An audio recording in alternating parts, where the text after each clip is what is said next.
Good evening, everybody, and welcome back to Teaching Through COVID. My name is Peyton Bush, and today is our Day 28 and Day 29 recap. I know originally I said that I was going to do a daily log. I thought that I was going to be capable of doing so, but now basketball has started, and due to that taking away some time in the morning, that now has, I need to prioritize my time in what I do, and so I have to admit that making a video every day is not going to take priority on the actual work that I have to do. So I will make them when I have an opportunity to do, and I will I will go over whatever days that I have missed. I will continue to talk about things going on in my community, things going on in my school district. I'm a junior high 7th and 8th grade science teacher, so I'll also share what we're doing in our building with regards to COVID and just other general things as well, because outside of COVID we still have life going on. There's still things happening, and so the last video I had to recap almost an entire week. I now just have to talk about a couple of days, so this video won't quite be as long, but I still have quite a bit that I'd like to cover. I did put it down on some notes just so that I remember to talk about everything. It was last Friday was day 28. No, excuse me. Yesterday, Monday, was day 28. Today is day 29. Who knows? I probably missed a day in there as well. But essentially I'm talking about yesterday and today. So we're starting what is now week 7 of our school year. We are halfway through our first trimester. Our trimesters are roughly 12 weeks long. So we are already, believe it or not, on the downhill slide of trimester 1. Starting this week was again week 2 of basketball practice. And so this week we have our A cohort kids practicing Monday through Wednesday. Last week they were only there Monday and Tuesday. This week our B cohort students we only get to see twice, and so that's Thursday and Friday morning. With that, we are slowly kind of figuring out who the A and B teams are going to be. We try to split them evenly so that when it comes competition time, they are playing another team that's at a similar skill set. Some people don't necessarily agree with that because come high school, all the teams are at different skill levels. That's understandable, but again, at the junior high level, it's more trying to teach fundamentals, trying to expand on their knowledge of the game. Again, we have a lot of students who have never maybe even touched a basketball, even in 8th grade. So our talent level goes from very beginner to, depending on the year, we can have a really advanced 8th grader. So we have to adjust and make those adjustments to practice and everything whenever we seem fit and whenever that does happen. Right now, things are going pretty well. Both groups are slightly different. I would, in my opinion, would say cohort B may be a little bit stronger on the basketball court than cohort A, but again, it ultimately does not really matter because come high school, they will be playing together. We typically would have probably about 4 times the numbers that we have out right now. We would have 2 A teams, 2 B teams, and 2 C teams. However, being in cohorts, we're only going to have we're still going to have 2 A and 2 B teams. However, they are just designated to the cohort. So there's no crossing between A cohort and B cohort to practice or play.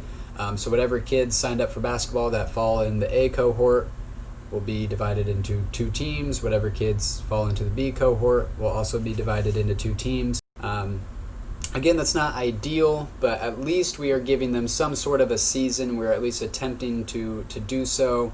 Again, we're still 2 weeks out from our first game, so we'll see kind of how things go as we come closer to game time. Hopefully we're able to have the season. Hopefully that happens, but again, we'll just have to wait and kind of see what happens around the community and as well with kind of the coronavirus. My 7th graders, jumping now into the class, my 7th graders, we've started talking about levels of organization, so looking at atoms and how they build up all the way to Earth. So atoms, molecules, we have our cells and tissues, organs, organ systems, organisms, all of that good stuff. Populations, communities, ecosystems, and like I said, all the way to the biosphere. We'll be diving into cells a little bit more But ultimately, we'll spend about another week or so talking about cells and comparing living versus non-living organisms, talking about what categorizes something as living versus non-living. And then again, that will allow us to move into our first true 7th grade unit as metabolism. Metabolism is a great unit. I really enjoy it. The kids really enjoy it. Last year was really cool because it was the first year we did the chicken wing dissection. Sadly, this year that's not going to happen because we can't share utensils like we did. It was more small group dissection than really individual.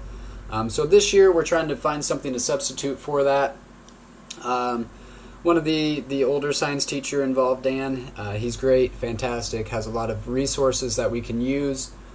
He's thinking about trying to find some pig hearts for us so that we as the teacher can go through a pig heart dissection for our students. They are extremely similar to human hearts, so the heart that we have. It'd be a great experience for the kids to see, again, to get a visual of a heart.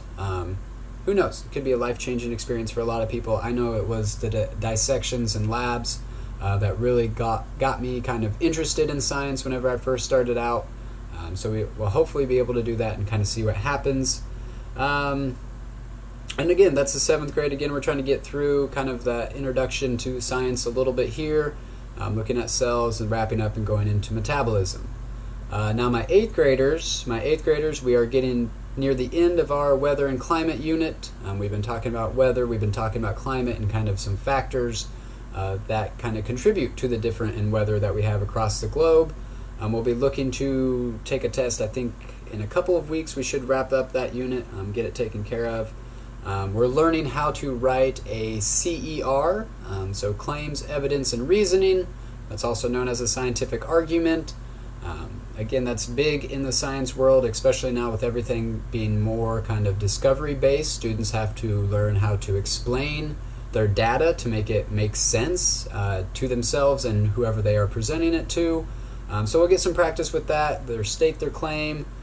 We'll find some evidence, or they'll perform some sort of experiment or lab, some sort of research. And then the reasoning, again, is the most difficult part for people because that's where an individual has to explain why and how that evidence supports whatever claim they stated at the beginning. So we got some practice last year as 7th graders. We did refer to it last year in 7th grade as a scientific argument, or just simply put, an argument. But again, we're going to be a little bit more pigeonholed this year, a little bit more focused on exactly 3 important parts of that. So the claim, evidence, and reasoning section. Again, we'll do a couple of those each unit so that they get some practice, so that come high school, hopefully they can blow away and surprise their high school science teachers wherever they end up at. Because again, being able to scientifically write down evidence and explain why and how it matters is important in the science field. What else? Second night of parent-teacher conferences is this week. Typically they are on the same night both weeks, so it should have been Wednesday and Wednesday, and that's how it has been the past 3 conferences I've been through. First, I guess, beginning of the years I've been through. However, there was a curveball thrown at us this year. The second go-around, it's on Thursday of this week and not Wednesday. So I have been misinforming my students. I have been telling them that it was Wednesday. I'd never got corrected by any kid until I was corrected by another teacher this afternoon. So tomorrow I'll have to make sure and say, hey, it's not tonight, it's tomorrow, and just go from there. They'll adjust pretty well. And again, they've already had the Sign Up Genius sent out, which have the dates and days on them. Maybe they were just being nice and didn't want to tell me I was wrong. Who knows? Other than that, guys, things have been going well. Numbers in my school in particular haven't been too big, to my knowledge. Again, we have HIPAA, so that's not a normal conversation piece that everybody is talking about. However, if a student is in quarantine, we have that designated in PowerSchool for attendance, and so we have an idea, though we don't necessarily ever get told. Again, HIPAA, but also trying to be as transparent as we possibly can. It sounds confusing, but also it does make sense at the same time. But yeah, Northwest has been great. We've had a low number, I believe. I haven't had too many of my students personally that have had to self-quarantine. So hopefully that continues. Again, it is a little nerve-wracking moving into our winter months here, and the change of a trimester allows families to choose if they want to send them into the hybrid model or send them to the online model or whatever it takes. They can stay the same or switch. Things have been going well, so everybody's kind of guessing and hypothesizing that we will see an increase of numbers of the students that are in the room for a second trimester. And again, that is a little nerve-wracking just because then that's more people in the building, that's more people in individual rooms, that's less space now between people. But again, we'll have to cross that bridge when it comes. We may just be over-analyzing right now for the sake of just being over-analytical, but we'll just have to see what happens. We have one more full week of basketball practice next week, and then we go through a half a week before we have our first game, and then from there we'll have 2 games a week until the end of the season, which is, I believe, the first week in December. And by that time, myself and another coach will have started with our high school season. And so we'll be definitely hitting the ground running. We'll definitely be trying to stay afloat here in the month of November coming up with 2 seasons of basketball going on. Again, there's always paperwork at the beginning of one, making sure everybody's got their physicals, their concussion forms, and permission to practice forms done. So a lot of running around, a lot of kind of that clerical work before we can truly start. But still, hopefully that can happen. Hopefully we're able to have our high school season as well. The school district has done a great job of following the CDC guidelines, putting them and implementing them in place, giving rationales to the community as to why we're doing what we're doing. Other than that, they're not going to share any kickback they get back. But personally in my classroom and with my families that I deal with, I haven't heard really too many complaints. Actually, I haven't heard any complaints about what the schools are doing and how they're handling things. So that, again, is another good feeling to have. But other than that, we just have to keep working. Again, we just have to keep staying positive, trying our best every day.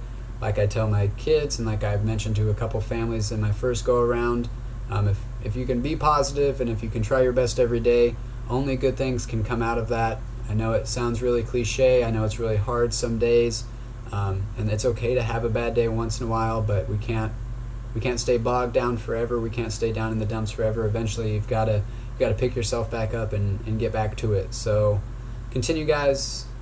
Please wear your mask. Continue to wash your hands. Drink your water. Be nice to your friends. Again, I hope you and your family are doing well. I hope everything is going fantastic wherever you may be. If you have any questions, any comments, anything you would like to share, you may definitely go ahead, drop it down in the comments below. If you like what you're kind of listening to, again, it's nothing too extravagant, but go ahead, hit the like button, hit the subscribe button. Again, just trying to share my ideas, share what's going on. I'm definitely willing to listen to other people's experiences and things like that. So if you have something to share, send it my way, and we can see what we can do. So again, guys, I hope you have a great night. I hope everything's going well. Take care, and I'll see you soon.